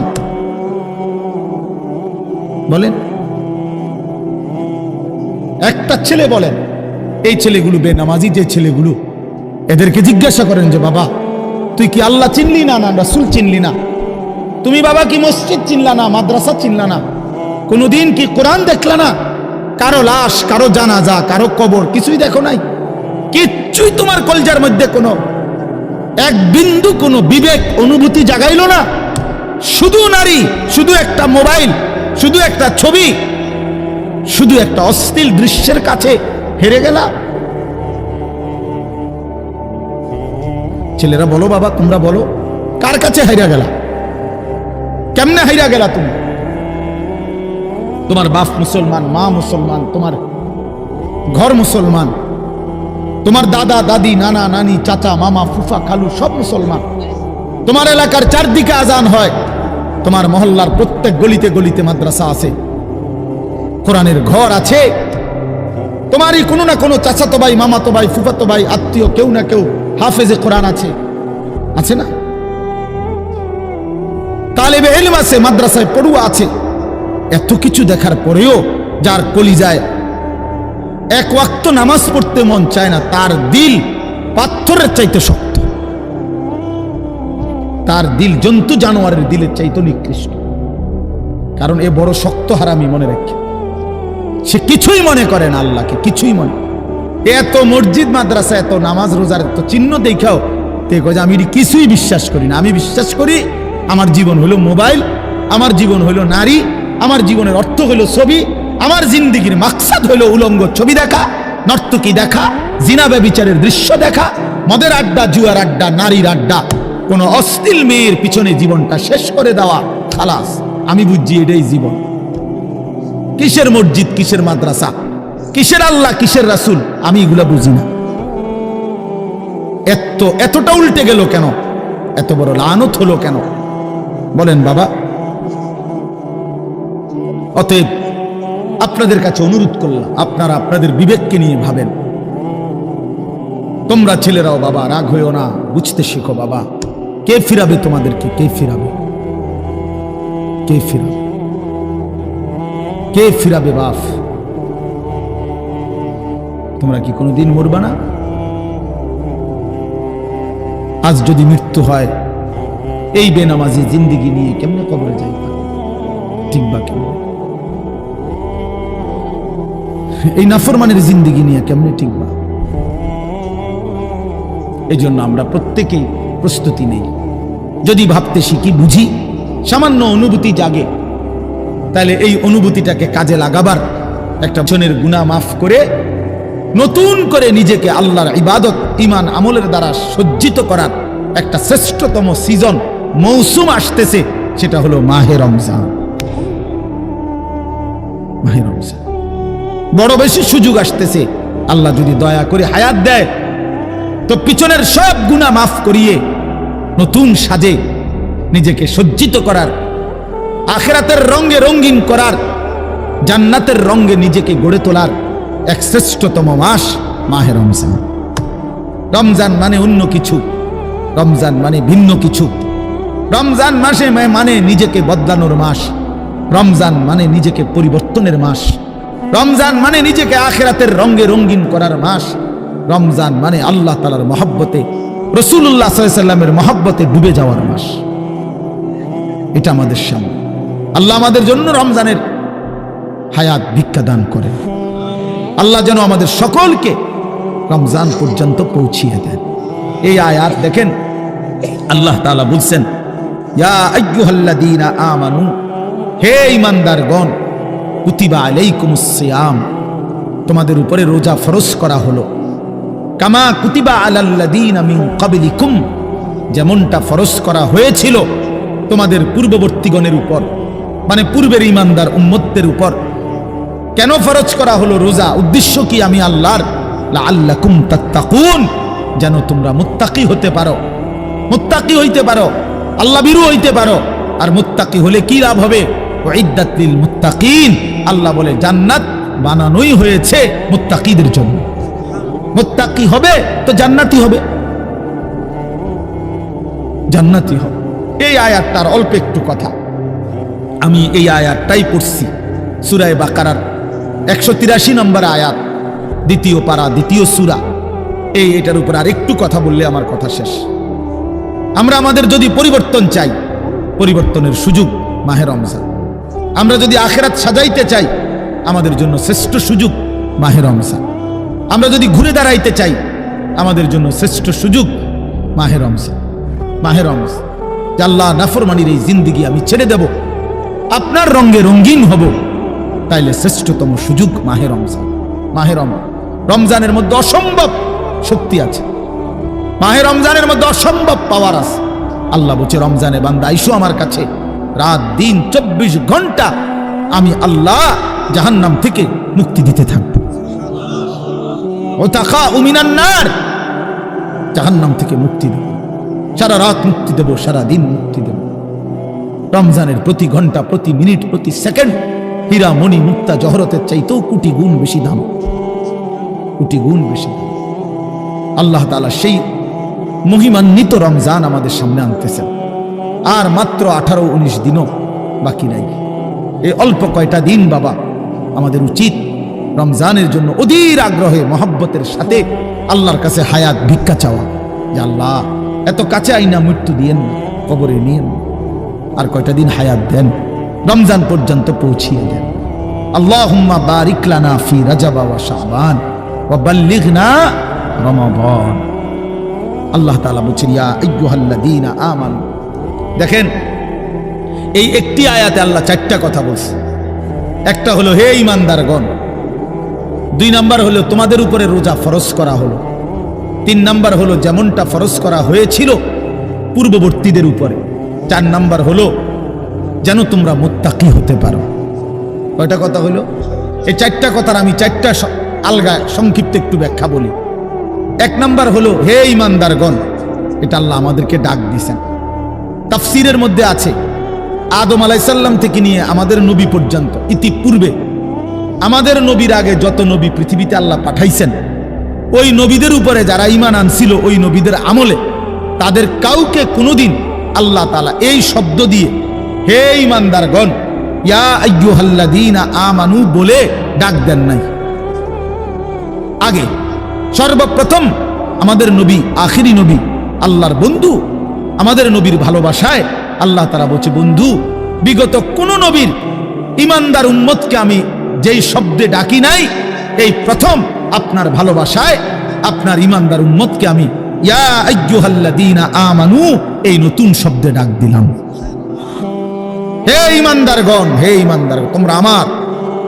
তাফসীর ইবনে কাসিরের মধ্যে আছে, যে ঈমানদার সে আল্লাহর বন্ধু, যে মুমিন সে কার বন্ধু? আল্লাহর বন্ধু। আল্লাহর বন্ধু, মুমিনের বন্ধু আল্লাহ, আল্লাহর বন্ধু মুমিন, আল্লাহর বন্ধু মুমিন। এই জন্য তাফসীরে লিখছে, হে ঈমানদারগণ, এই কথার আরেকটা তরজমা এটা, হে আমার বন্ধুগণ। আল্লাহ যেন ডাক দিয়া বলছে, হে আমার বন্ধুগণ, তোমরা আমার বন্ধু, তোমরা আমার। আমি বানাইছি বহু জনেরে, তোমরা বানাইছি আমার জন্য। আমার জন্য। তোমরা আমার, তোমরা আমার মেনে নিয়েছ, তোমরা আমার কালেমা পড়েছ, তোমরা আমার রসুলকে মেনে নিয়েছ, অতএব তোমরা আমার।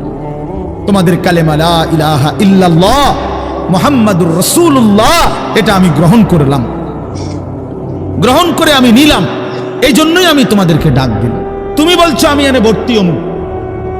ওই যে আমারে মোহাম্মদে বলছে, তার ছোট ভাই হাফেজ মুশাররফ কয় আমার আজকে বললো যে হুজুর ভর্তি করামু আপনার মাদ্রাসায়, তো কি কোন সময় আমু, ফরম নিয়ম কানুন কি? আমি এত কথা তোমার দরকার কি? হাতে ভর্তি হইব সারছে তো আর কি। তার মানে আমি বলতে চাইছি তারে কি বুঝাইলাম, তোমার এত নিয়ম কানুনের দরকার কি? আমি তারে নিলাম, খালাস, আমি ভর্তি নিলাম। তাইলে অর্থ হইল আল্লাহ তাআলা বলছেন বান্দা তোমার কালেমা আমি নিলাম, তোমার ঈমান আমি নিলাম, এজন্য আমি তোমারে মুমিন বলে ডাক দিলাম। আল্লাহ কাউকে নিজের করে ডাক দেওয়া, খোদার কসম, এটা তার জীবনের সবচেয়ে বড় পাওয়া। যদি দিল থাকতো তাইলে আমরা বুঝতাম। এক এমপি সাহেব যদি কারো নাম নেয়, এক মন্ত্রী সাহেব কারো নাম নেয়, আর তারে যদি কেউ আইয়া কয় আজকে তো মন্ত্রী সাহেবের কাছে গেছিলাম আর উনি তোমার নাম নিছে, তোমার কথা ভালো কইছে, বাবা হেতে বেটা তো মানে ঠ্যাঙালগি দিয়ে আটতে লাগবে। হ্যাঁ ভাই তাইয়া ঘরে বেড়ে কথাবার্তা সাবধান কো, আগের মতো নাই, যেরুম মনে করছে এরুম না। কি কিছে মন্ত্রী সাহেব আজকেও আমার নাম লইছে, জিঙ্গাও, মানে সে এটাকে খুব গৌরবের মনে করবে, ঠিক কিনা বলেন না কেন? সবার কাছে ঘুরে ঘুরে বলার চেষ্টা করবে আমি কিন্তু মন্ত্রীর পরিচিত।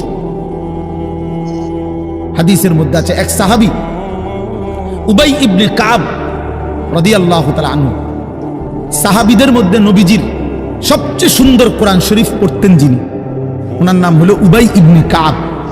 তো এই উনি নবীজি একদিন উনাকে বলছেন এই সাহাবীকে যে উবাই এদিকে আসো, তুমি আমারে কোরআন শরীফ পড়ে শোনাও, বুঝছেননি? তখন ওই সাহাবী একটু লজ্জিত হয়ে বলতেছি ইয়া রাসূলুল্লাহ আমি আপনার সামনে কোরআন পড়বো, অথচ কোরআন তো আমরা আপনার থেকেই শুনি, কোরআন আপনার উপরেই নাজিল হয়, আমি কোন সাহসে আপনার সামনে কোরআন পড়ি? তো নবীজি বললেন শোনো, মহান আল্লাহ পাক রব্বুল আলামিন জিব্রাইল পাঠাইয়া তোমার নাম নিয়া বলছে তোমার কাছ থেকে আমি কোরআন শুনতে। এই আমরা স্পষ্ট হাদিসে পড়ছি, বিশ্বাস করেন। এই সাহাবী এটা শুই না 3 বার জিজ্ঞাসা করছে নবীজিরে, আওয়াসাম্মানি আল্লাহ, ইয়া রাসূলুল্লাহ বললেন কি আমার আল্লাহ আমার নাম নিছে? আমার নাম? আর কোন কি আপনি? নবীজি বলল হ তোমার নামে তো দিছে। উনি আবার জিজ্ঞাসা করছে, ইয়া রাসূলুল্লাহ সত্যি বলছেন আমার নাম নিয়েছেন আল্লাহ? বলছে হ তোমার নাম। আবার জিজ্ঞাসা করছেন, হাদিসের স্পষ্ট শব্দ আছে ফাবাকা। 3 বারের পরে এই সাহাবী খুশিতে আনন্দে চিৎকার করে কাঁদতে শুরু করছে আর বলতেছি ইয়া রাসূলুল্লাহ এক গোলামের কি পরিমাণ সৌভাগ্য, তার মুনিব তার নাম নিয়েছে। তা আমরা আমাদের কালেমার কি পরিমাণ সৌভাগ্য, আমরা একবার বলেছি কালেমা, আল্লাহ আমাদেরকে ডাক দিছে ইয়া আইয়ুহাল্লাযীনা আমানু, হে আমার কালেমা ওয়ালারা, তোমরা আমার, তোমরা আমার, আমি তোমাদের ঈমান নিলাম, আমি তোমাদেরকে ডাক দিলাম। এক মুমিনের কি পরিমাণ খুশি হওয়া উচিত আপনি শুনেন। 29 নম্বর পারায় একটা সূরা আছে, সূরা মুরসালাত। এই যে এর আগে একটা সূরা আছে সূরা দাহার, কোরআনুল কারীমের 76 নম্বর সূরা, 2 পৃষ্ঠাওয়ালা ছোট সূরা। এই সূরাটার মধ্যে জান্নাতের বর্ণনা সবচেয়ে সুন্দর, মানে জান্নাতের বর্ণনা হৃদয় কারা এই সূরাতে আছে। এই সূরাটা যেদিন নবীজির উপরে নাজিল হয়েছে সেদিন নবীজির সামনে একজন কালো রঙের সাহাবী বসা ছিলেন, ওয়াইনদাহু রাজুলুন আসওয়াদ, কালো একজন রঙের সাহাবী বসা ছিল, উনি বসা ছিলেন। এই সময় এই সূরাটা নাজিল হয়েছে, নবীজি উনাগরে শুনাইছে সূরাটা। তো এই সূরার মধ্যে জান্নাতের এমন হৃদয়গ্রাহী বর্ণনা, এই সাহাবীটা সামনে যিনি বসা কালো রঙের সহজ সরল সাহাবী, উনি এই সূরা এটা শুননা জান্নাতের আশায় খুশিতে একটা চিৎকার দিছে, এক চিৎকারে হাদিসে আছে উনি ওইখানেই ইন্তেকাল করছে। এখানে তখন আল্লাহর নবী বলেন, ওয়াল্লাহি লাকাদ আখরাজা নাফসা সাহিবিকুমুশ শাওকু ইলাল জান্নাহ। নবী বলেন, আল্লাহর কসম, জান্নাতের প্রবল আকাঙ্ক্ষায় তোমাদের বন্ধু জীবন দিয়ে দিল। নিকাল যায় দম তেরে কদমোं के नीचे यही दिल की हसरत यही दिल की आरज़ू है। এটা উর্দু শের আর কি, অর্থ হলো, হে প্রিয়তম, তোমার পায়ের নিচে জীবন দিলাম, জান দিয়ে দিলাম। আর এটাই ছিল আমার সারা জিন্দেগীর তামান্না, দিলের আকাঙ্ক্ষা, যে তোমার জন্য আমি জীবন দেব। আর সেটাই দিয়ে দিলাম। নিকাল যায় দম তেরে কদমোं के नीचे, তোমার কদমের নিচে আমার জান গেল। এহি দিল কি হাসরত, এটাই ছিল দিলের আকাঙ্ক্ষা। এজন্য আজকে ছেলেরা কোথায় জীবন শেষ করে দিচ্ছ? এমন সুন্দর জীবন, এমন সুন্দর যৌবন, আহা, শক্তির টাইমটা, জীবনের সক্ষমতার সময়। ছোটবেলা তো ভাইয়া দুর্বল, বৃদ্ধ বয়সটাও দুর্বল। তোমাদের অনেক কিশোর নওজোয়ান একজনের গায়েও চাদর নাই, কিন্তু মুরব্বী সবগুলোর গায়ে চাদর। দেখো চাকায়া, এই চাচারা তো আমার সব পরিচিত চাচা। অর্থ হইল এই বৃদ্ধের এই দুর্বলতা তাকে চাদর গায়ে দিতে বাধ্য করেছে। তার শরীরে শীতের অনুভূতিটা বেশি, ঠিক কিনা বলেন না কেন? কিন্তু তোমরা নওজোয়ান, তোমাদের অধিকাংশ কারো গায়ে চাদর নাই। তোমরা দেখো ভাইয়া, আমার গায়ে কোনো চাদরই নাই। তাইলে বুঝাইতে চাইলাম, এই শক্তির সময় যৌবন। যুবক চাইলে পাহাড় কাইটা সমান করতে পারবে, যুবক চাইলে সাগর নদী মাটি দিয়ে ভরাট করে দিতে পারে। একটা এলাকার যুবক ছেলেরা যদি চায়, সবার হাতে হাতে মদের বোতল পৌঁছাই দিতে পারবে। একটা সমাজের ছেলেরা যদি চায়, সবার হাতে হাতে নামাজের মুসল্লাও তুলে দিতে পারে। অতএব ছেলেরা, তোমরা যারা যুবক আয়োজন করছো, আমি তোমাদের উৎসাহ দেই, একটু আগাও, এখানে থাইমা যাইও না। একটা মাহফিল করছি, এক ফোটলা বিরিয়ানি খাওয়াই দিছি, খালাস না বন্ধু, একটু আগাও। তোমরা আবার বসো, যে কয়জনে মাহফিলের আয়োজন করছো, তোমরা আবার বসো, যে আমরা কেমনে আটটু ভালো হইতে পারি, আটটু চরিত্রবান হইতে পারি, আমরা কেমনে নিজেরা নামাজ ধরতে পারি। একটু যদি হিম্মত করো যুবক, ইনশাআল্লাহ ভালো হবে। শনিবার দিন আমি আমার মাদ্রাসায়, এই শনিবারে সকাল 10টা থেকে বিকাল 4:30 পর্যন্ত, এইবারই প্রথমবার আমি আলাদা 16 বছর থেকে 30 বছরের নিচে যাদের বয়স, এই কিশোর যুবকদের জন্য আলাদা ইসলাহি মজলিসের আয়োজন করছিলাম। আমার শায়েখ আল্লামা মুফতি মুশতাকুর নবী সাহেব বয়ান করছেন, আল্লামা মুফতি আমজাদ হুসাইন সাহেব বয়ান করছেন, হযরত মাওলানা মুফতি ইউসুফ বিন ইকবাল বয়ান করছেন, আমাদের কুমিল্লা ক্যান্টনমেন্টের বড় একজন শিশু বিশেষজ্ঞ ডাক্তার মিজানুর রহমান, উনি বয়ান করছেন, আমি নিজে কিছু কথা বলছি। প্রায় 600 ছেলে এন্ট্রিভুক্ত আসছে, এখানে উপস্থিত হয়েছে 600। সন্দ্বীপে, চট্টগ্রামে আমরা প্রতি বছর সন্দ্বীপ যাই, সেখানে 4টা-5টা ছেলে ফজরের নামাজের জন্য, তারা বন্ধু, কলেজের ছেলে, 4-5 জন ছেলে মাত্র। ওরা একদিন সিদ্ধান্ত নিছিল, ওরা সবসময় ফজরের নামাজ পড়তো, তো ওরা একদিন সিদ্ধান্ত নিছে যে ফজরের পরে তারা সন্দ্বীপ তো সাগরের পারে, তো সাগরের পারে হাঁটতো তারা।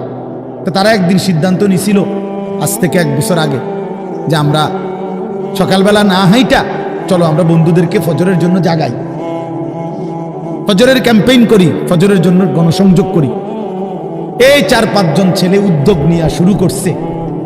ঠিক 1 বছরের মেহনতে এই গত নভেম্বর, 24 সালের নভেম্বরে আমি গেছি মাহফিলে, ওইখানে তারা আমার লিস্টেড, ফজরের পরে আমি তাদের জন্য আলাদা বয়ান করছি, তাদের আলাদা মাহফিল হয়েছে ফজরের পর। মানে রাইতে আমি যেই প্যান্ডেলে ওয়াজ করছি, ওই প্যান্ডেলটা তারা সকালের জন্য আবার ভাড়া নিছে। বুঝেন না কথা? আমি ওখানে ছিলাম, আর ওখানে রাত্রে আসা যায় না, ওইটা সন্দ্বীপে স্পিডবোট দিয়ে আইতে যাইতে হয়, তো রাইতে আওয়ানোর সিস্টেম নেই, থাকতে হয়। এই জন্য ফজরের পরে আবার বয়ান করছি 1.5 ঘন্টা। তো ওরা, আমি বললাম এত ভোরে ছেলেরা আইবুনি, কয় হুজুর আসবেন ইনশাআল্লাহ, আপনি দেখেন। তারা আমারে দেখাইছে কাগজে কলমে লিস্টেড করা প্রায় 4,500 ছেলে এখন ফজরের নামাজ জামাতে পড়ে।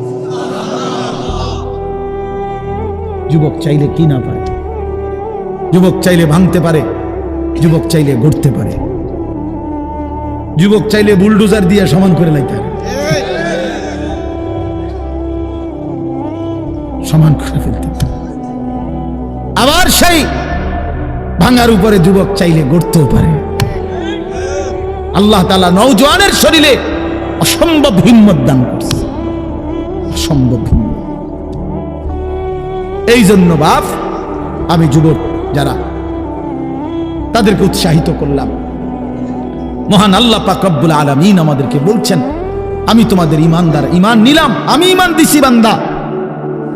আমি গত বছর যখন তাবলীগের সফরে ছিলাম দিনাজপুর জেলায়, গত বছর আগস্ট মাসে 72 বছর বয়স্ক একজন হিন্দু লোককে কালেমার দাওয়াত দিছিলাম। ওনার 2 ছেলে মুসলমান, উনারে আমি 2.5 ঘন্টা কালেমার দাওয়াত দিছি। আমরা 3 জন আলেম মিলে কত অনুনয় বিনয় করছি, কাকুতি মিনতি করছি, কাঁদছি, চোখের পানি ফেলছি। একটা বার চাচা কালেমা পড়েন, আপনার ছেলে মুসলমান, ছেলের বউ মুসলমান, আপনার নাতি নাতনি সব মুসলমান, আপনি এখনো বসে আছেন কেন? আহা, এই 72 বছর হয়ে গেছে। বুড়া মিয়া কয় আমি ওটা বলবো না, বলে নাই।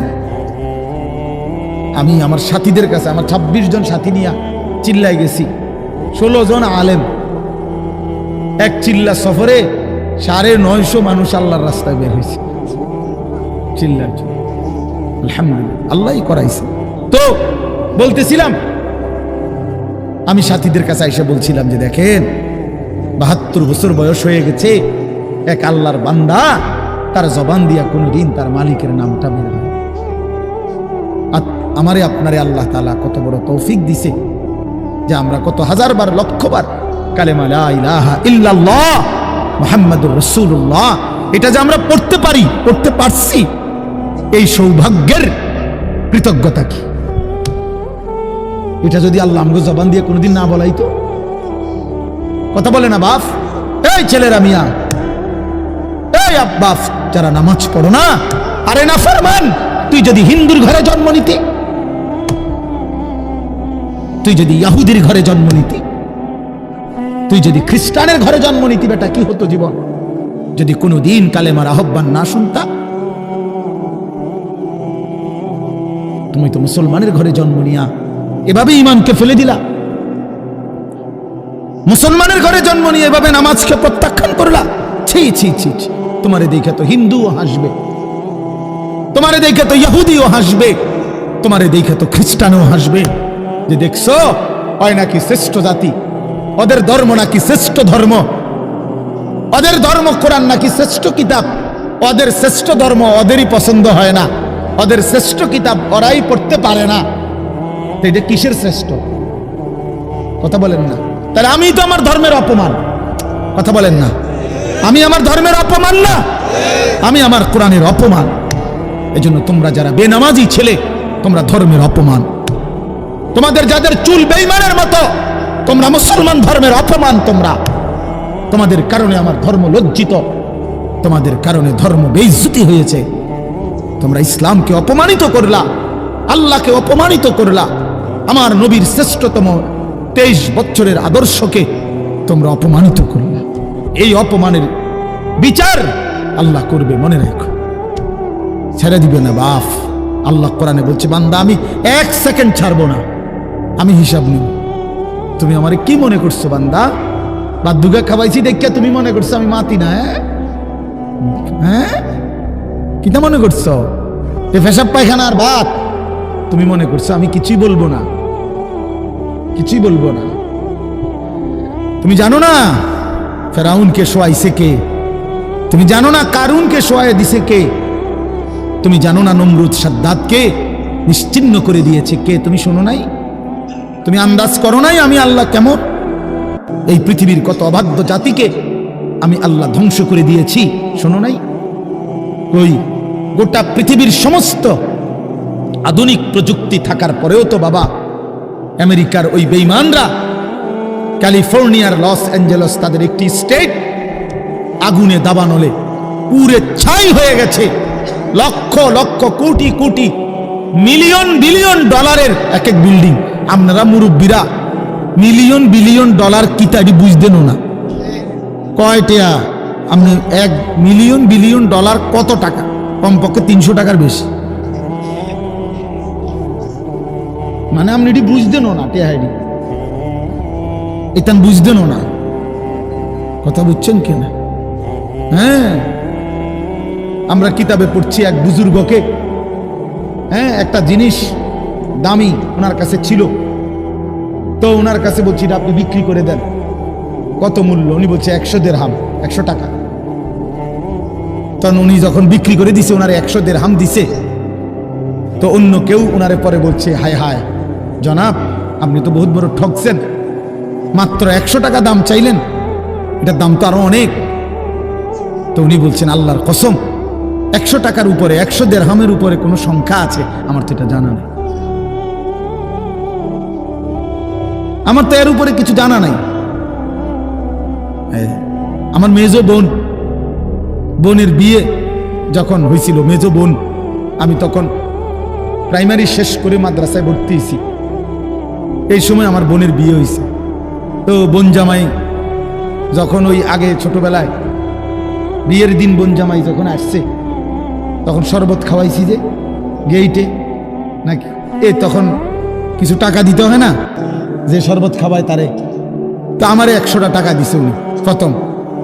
তো এগুলা নাকি ওনার কাছে আরো টাকা ছিল, তো ওই আরো একটু সাফাসাফি করলে আরো দেয়, আরো কিছু দেয়, না মানলে আরো দেয়, এমনি এমনি নিয়ম ছিল। আমার 100 টাকা দিচ্ছে, আর এটা দেখে আমি একটা দৌড়ে আইয়া লাগছি। আমার পুরো মনে আছে, একটা কসম, আমার পুরো এখন মনে হইলো আর এই কথাটা। আমার একবারে আমার ভাই, চাচাতো ভাইটাই বা অন্যরা এত দমকাইছে, বেউকুফ, 100 টাকা লইয়া দৌড় দিয়ে আইয়া লাগছ। আমি বলছি, আমি তো আসলে এর চাইতে বেশি টাকা জীবনে আর দেখি নাই।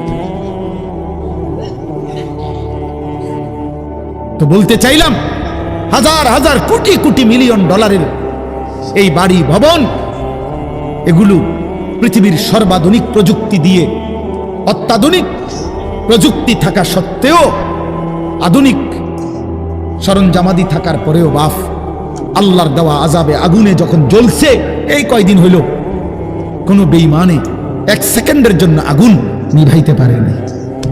14,000 ফায়ার সার্ভিস কর্মী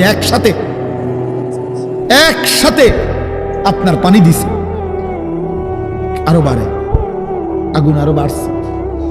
তার মানে বোঝা গেল, বাবা, পৃথিবীর কারো শক্তি মূলত কোনো শক্তি না, আল্লাহর শক্তির সামনে, আল্লাহর ফয়সালার সামনে। আল্লাহ যদি ভালো রাখে তাইলেই ভালো থাকা। হ্যাঁ, আপনার টাকা তো আছে 1000 কোটি টাকা, কিন্তু আপনার ফেডে অসুখ, আপনি টেহা দিয়ে কিনবেন। আপনার টাকা তো আছে লক্ষ কোটি টাকা, কিন্তু আপনার তো ডায়াবেটিস, আপনি কিনবেন টাকা দিয়ে? কি করবেন? আপনি 7 রাজার ধন হইলেও কি লাভ হবে আপনার?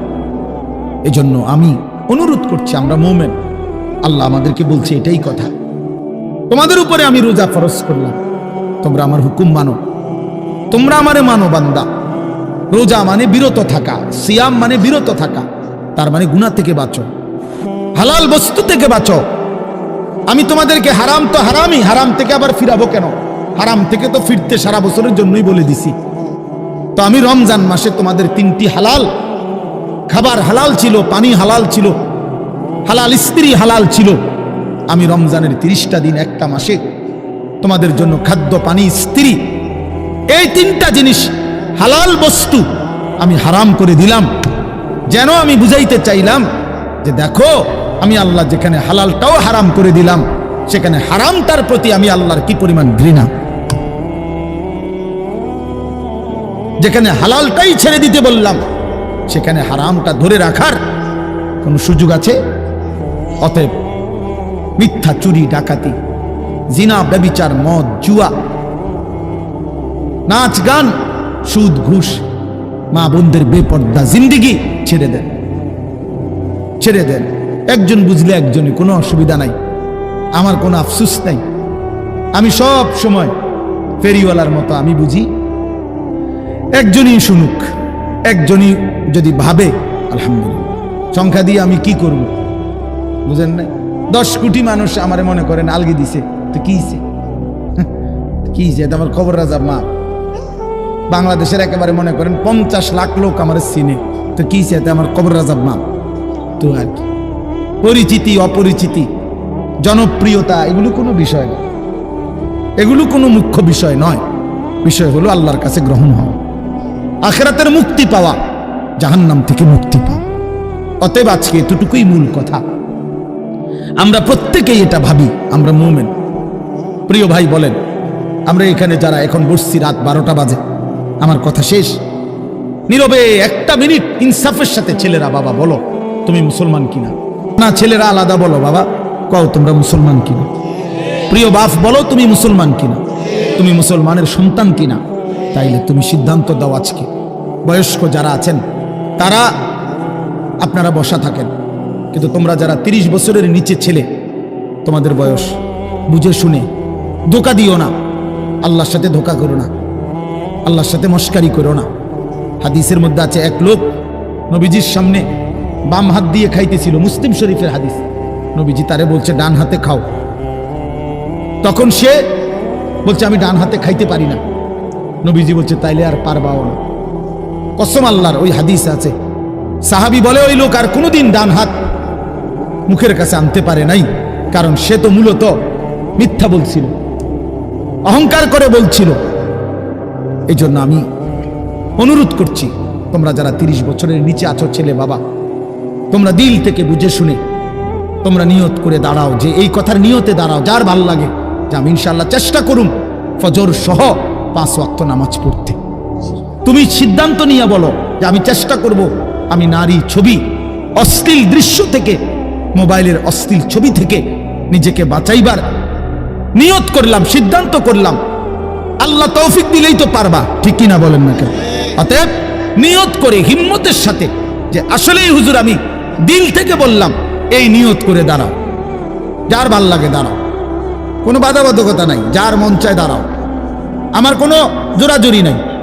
বাকি তুমি দিল থেকে বলো, মন থেকে মনে নিয়ত করো, তোমার দিলে তুমি, কারণ তোমার কবর তোমার, আমার কবর আমার। তোমার ঘরে তুমি ফিরবা, আমার ঘরে আমি ফিরব। সবাই রাজি তো ইনশাআল্লাহ? আল্লাহ তাআলা তৌফিক দান করেন। বসো বাপ, আল্লাহ কবুল করে নেন। মনে করো ঠকবা না, মনে রাখো নামাজ পড়ে কেউ ঠকে না, না পড়ে ঠকে।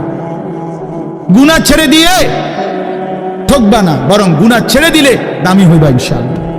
দামি হইও, নিজে দামি হবা, মনে রাখো দামি। একটা জিনিস শেষ মনে রাখো ছেলেরা, যে কোনো মূল্যে আমরা আলহামদুলিল্লাহ গোটা পৃথিবী নিয়ে আমাদেরও পড়ালেখা করা আছে। সারা পৃথিবীর হালাত আমরাও বুঝি কম বেশ। আমরা জেনারেল লাইনেও পড়ালেখা করছি, কুমিল্লা ভিক্টোরিয়া কলেজ থেকে মাস্টার্স পাস করছি, সরকারি আলিয়া মাদ্রাসা থেকে কামেল পাস করছি, কওমি মাদ্রাসা থেকে দাওরায়ে হাদিস পাস করছি। তাহলে মাটির তলে থাকি না, পৃথিবীর নিয়ে আমরাও গবেষণা ভাবি। কাজে সারা পৃথিবীর যেই পরিস্থিতি বর্তমান এবং আমাদের কোরআন সুন্নাহর যেই ভাষ্য, এই সবগুলো বিশ্বাস করো, একত্রে মিলাইলে এ কথা আমাদের কাছে একেবারে স্পষ্ট। আগামীর পৃথিবী ইসলামের পৃথিবী, আগামীর পৃথিবী কোরআনের পৃথিবী। মনে রাখো বললাম বাপ, তুমি দেখবা, তোমার হায়াতেই দেখবা ইনশাআল্লাহ। এখন যাদের বয়স এই 20, 25, 26, 28, যাদের বয়স 12, 15, তোমরা ইনশাআল্লাহ আগামীর ইসলাম দেখবা, কালেমার বিজয় দেখবা। তোমরা শুনবা যে ফিলিস্তিন বিজয়ী, তোমরা শুনবা সারা পৃথিবীতে কালেমার পতাকা উড়েছে, তোমরা শুনবা ইউরোপ আমেরিকার শক্তি নিশ্চিহ্ন হয়ে গেছে, তোমরা শুনবা ইসরায়েলের কুত্তারা পরাজিত হয়ে গেছে। সেদিন বুঝবা ইমানদারি দামি, সেদিন বুঝবা চরিত্রবান ছেলেটাই দামি, সেদিন বুঝবা নামাজি ছেলেটাই দামি। আর যারা চরিত্র নষ্ট করে ফেলেছ, তুমি ফালতু কোনো না কোনো সিফাত কুনাত পড়ে থাকবে। এই জন্য আমরা দয়া করি ইনশাআল্লাহ প্রত্যেকেই আমরা ইনশাআল্লাহ নামাজ পড়বো তো ইনশাআল্লাহ। ভালো হও, চরিত্রবান হও, নিজের জীবন গঠন করো।